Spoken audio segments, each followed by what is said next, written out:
فوجی عدالتوں سے متعلق کیس کی سماعت کے دوران وکیل فیصل صدیقی نے عدالت کو نئی تجویز دے دی۔ کہا، میری تجویز مان لی جائے تو قانون نہیں، ٹرائل کالعدم ہوگا۔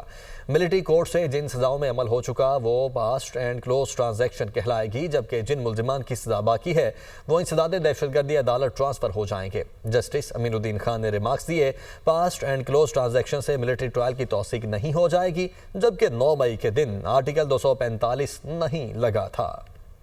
سپریم کورٹ کے آئینے بینچ کے روبرو فوجی عدالتوں میں سویلینز کے ٹرائل سے متعلق انٹرا کورٹ اپیلوں کی سماعت۔ سول سوسائٹی کے وکیل فیصل صدیقی کی قانون کے بجائے ٹرائل کالعدم قرار دینے کی تجویز۔ دوران سماعت دلائل دیتے ہوئے فیصل صدیقی نے کہا، سوال یہ نہیں کہ 105 ملزمان کے ملٹری ٹرائل کے لیے سلیکشن کیسے ہوئی، اصل ایشو یہ ہے کہ کیا قانون اس کی اجازت دیتا ہے یا نہیں۔ جسٹس امین الدین نے کہا، کیا آپ نے آرمی ایکٹ کے سیکشن 94 کو چیلنج کیا ہے؟ فیصل صدیقی نے کہا، سیکشن 94 کے تحت لامحدود ثوابدیدی اختیار کو چیلنج کیا ہے۔ ملزمان کی ملٹری حوالگی کا فیصلہ کرنے والے افسر کے اختیارات لامحدود ہیں، جبکہ اس ملک میں وزیر اعظم کا اختیار لامحدود نہیں۔ ملزمان کی حوالگی کا نظام ہونا چاہیے۔ جسٹس جمال بندوخیل نے کہا، سیکشن 94 کا اطلاق ان پر ہوگا جو آرمی ایکٹ کے تابع ہیں۔ انسداد دہشت گردی عدالت کے فیصلوں کے بعد ملزمان آرمی ایکٹ کے تابع ہو گئے۔ انسداد دہشت گردی عدالت کمانڈنگ افسر کی درخواست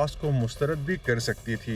فیصل صدیقی نے کہا، کورٹ مارشل کرنے کا فیصلہ ملزمان کی حوالگی سے قبل ہونا تھا۔ اگر کورٹ مارشل کا فیصلہ نہیں ہوا تو ملزمان کی حوالگی کیسے ہو سکتی ہے؟ جسٹس حسن اظہر رضوی نے کہا کہ کیا کمانڈنگ افسر کی درخواست میں حوالگی کی وجوہات بتائی گئی ہیں یا نہیں، اس پر فیصل صدیقی نے کہا، کمانڈنگ افسر کی درخواست میں کوئی وجہ بیان نہیں کی گئی۔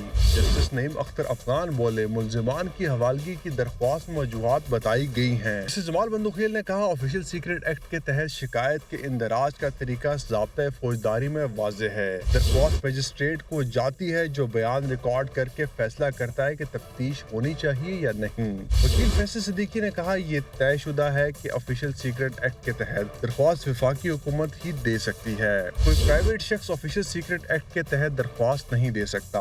عدالت نے کیس کی مزید سماعت منگل تک ملتوی کر دی۔